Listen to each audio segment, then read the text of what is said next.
Okay, this is a reaction video. This is from Urban Stories. Please click like, share, and subscribe for them as well as for me.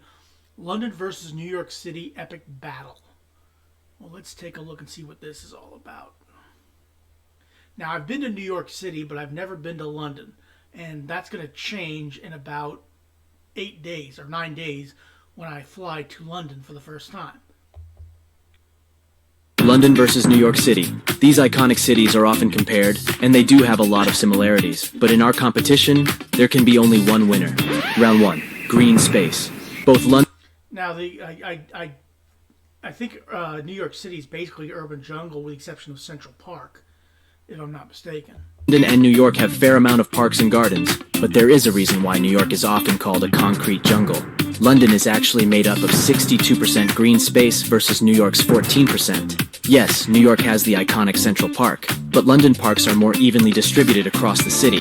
Yeah, I mean, look, I guess if you're looking at it from that perspective, you have, I think London would win, but Central Park is quite big, quite huge, and right in the middle of New York City. It is a concrete jungle, there's no question about that. I've been to New York, like I said, I've been to New York City. Last time I was in New York City was 2016. And they're just better designed. London parks have ponds, outdoor theaters and cafes, not to mention all the smaller gardens and green squares you can find in London. So, when it comes to green areas, the score is 1-0. London wins. Round 2.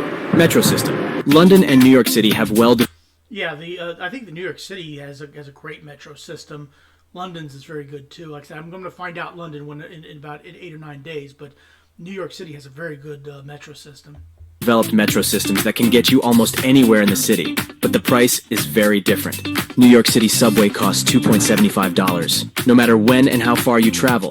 Oh, and it works for 24 hours. London Tube prices start from £2.40 and can get all the way to $3.90, depending on which zone you're... And also, $3.90, that's actually more expensive because the United States, you know, the dollar is less, the pound is worth more than the dollar. Traveling to. That is almost $5 for a journey. That said, the London Tube is much safer and looks more fabulous. Just look at some of these tube stations. Tough round, but I'd say the score is 2-0 now. London wins again. I don't know if I agree with that. I haven't been to New York, to the metro system in London yet, but I think the New York subway is pretty darn good. What do you think? By the way, these are our new Metro hoodies, designed exclusively for Urban Stories. We have London Underground and New York Subway hoodies available in our online shop. The link is in the description. Get yours now. Round 3. Food.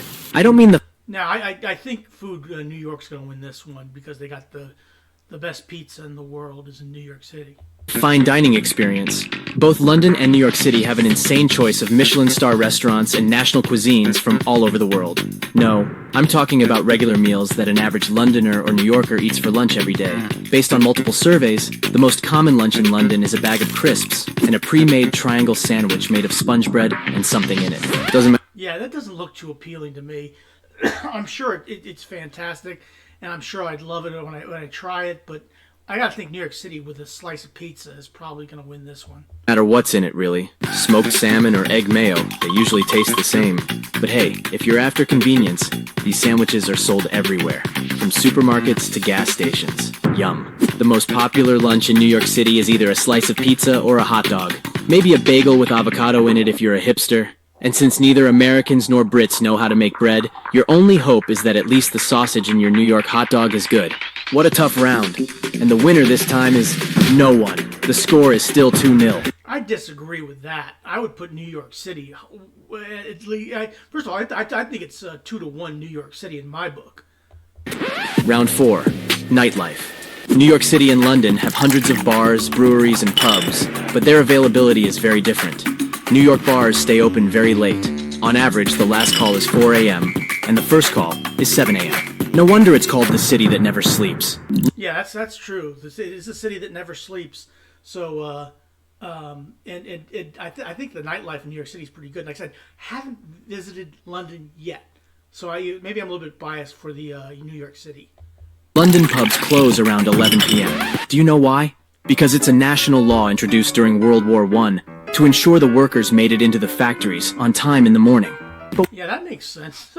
That certainly makes sense because I know the Brits love their beer. They love their alcohol. What about nightclubs? Since they didn't exist during World War I, Londoners can party until 3 a.m. but many prefer to leave early to catch the last tube. On the other side of the ocean, which is why it should have been 1-to-1 with the subway system of New York City versus London. New Yorkers can party until 4 a.m. I think it's obvious that the winner is... Just kidding. New York City crushed this round. The score is 2-1. Round 5, weather. Many people think of London as an infinitely gray and rainy city. From what I understand, it's not. Now, rain can happen anywhere, but they're both northern cities. They're both, have winters. Very different. I think this is probably a tie, or it's hard to say. City, and rightly so. You do get a lot of rainy days here. No wonder Londoners spend so much time discussing the weather, but let's see what the numbers say. New York City is actually wetter. It gets 46 inches of precipitation each year, including rain and snow. London gets only 24 inches. London sees so many rainy days because it doesn't get as much snow as New York City. Not sure which is better, but at least you can have a snowy Christmas in New York. What about temperature? In winter, the average temperature in London is 5 degrees Celsius, and summer highs get up to 23 degrees. New York City... Yeah, look, you need, what do you call it, an umbrella, and you also need sunscreen on yourself if you go in the summer. In London, it gets very hot there. Walter's World tells me all about that. City's winter average lows are between -6 to 4 degrees, while the summer average can get all the way to 32 degrees. For its milder temperature all year round, the winner in this round is London. The score is 3-1. I don't necessarily agree with that, but okay, whatever. Round 6, taxi. Even if you have never been to these two cities, you surely know what their taxis look like. Black cabs of London are simply iconic. Regardless of the model and generation, you'll always recognize it. It is one of the city's symbols, together with double-decker buses and red phone booths. But cab drivers are what makes London taxis unique. It takes up to 4 years of training to become a cab driver, which includes memorizing 25,000 streets and 20,000 landmarks. The medallion cabs of New York City can come in various shapes and forms, as long as they are yellow. The most famous model was the Ford Crown Victoria. It's easier to become a taxi driver in NYC than in London, but you will need a medallion, a state-issued license to operate a taxi, and getting one can cost up to $1 million. I'm sure you know which taxi would win this round, but there's one tiny argument: the fare. London cabs cost a fortune compared to NYC taxi. Yeah, from what I understand, getting from Heathrow to where I'm going to go is like $75, maybe $100 to get from place to place, versus New York City taxi, which I think from Chelsea to LaGuardia was like $40 or $50, which was a lot cheaper in the United States. So for me, I would put this as far as New York. Taxis. As much as I like London cabs, New York City wins this round. The score is 3-2. As far as I'm concerned, the score should be like 4-1 New York, but that's me. Round 7. Commute times. Both London and New York City have efficient public transportation systems, consisting of metro, buses, taxi, boats, and more. But let's see how commute times in London and New York City compare, based on the average numbers. Public transport in London is exemplary. From underground to buses, everything works very efficiently. But London has a different challenge. It's massive. It covers an area of 607 square miles, while New York covers 302 square miles. New York City transport is less efficient compared to London, but the smaller size and the grid-like layout give it the upper hand. Many New Yorkers commute into Manhattan from New Jersey, Long Island, or one of the outer boroughs, and they have many options to choose from, including ferries, trains. Yeah, you don't necessarily have to live in the city to commute in New York City. There are a number of different ways you can get into the city. That I do know. And subway. Londoners have less options if they are coming from outer zones, which means trains and buses get overcrowded during rush hour. But let's see what the numbers say. By the way, let me know in the comments how long is your commute. An average commute time in New York City is 41 minutes. In London, the average commute lasts 74 minutes, which means New York City wins again. The score is 3-3. Again, like I said, that should be like 5-1 or something like that. Whatever. But again, like I said, it's just me. I have not been to London. I'm going to be in London in 8 days, so I might change. I might redo this video and determine differently for London. I don't know. Round 8. Jobs and salaries. You can find many career opportunities in London and New York City in almost any industry. No wonder thousands of people move to these cities every year, but there are some nuances. The economy of New York City is much larger and more diverse than London, with an economic output of 1.4 trillion US dollars. In contrast, the economic output of London is $836 million. New York City offers employment opportunities in many industries, including media, technology, finance, and manufacturing. I'm sure those are available in London as well. In comparison, the economy of London is dominated by financial services and associated industries like banking, insurance, and legal professions. Working conditions are a whole different story, though, particularly when it comes to holiday entitlements. In London, full-time workers are offered a minimum of 28 days leave, with some companies even offering unlimited holiday allowances. In New York City, there is no mandatory minimum. This means you can get from 0 to 10 days of paid leave. But let's move to the most crucial part: salaries. Yeah, that's probably one of the big things about in Europe. You have more days off than you do in the United States. That much is a fact. I know about that.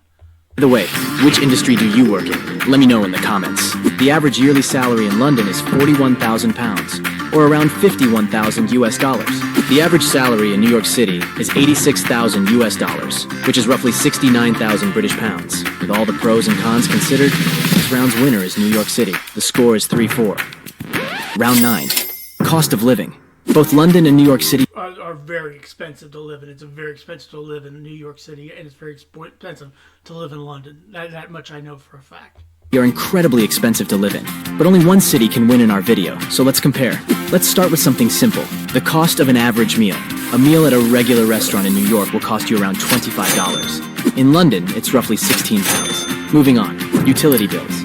An average monthly utility bill in London, combining gas, electricity, and water, is £160 or $200. An average utility bill in New York is $185. What about public transportation? The average Londoner spends around £118 per month on transport. A New Yorker spends $116 per month. So far, we don't have a clear winner. That is until we look at rental prices.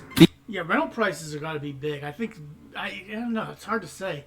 I think both of them are very expensive to live in. I mean, rentals have got to be expensive for both London and New York City. I guess. I mean, is he going to convert the pounds to dollars like he did in some of those things? It's hard to say. The average rental value in London as of 2023 is £2,145 British pounds. In New York City, the average rental price is $4,133 US dollars. I think that's a deal breaker.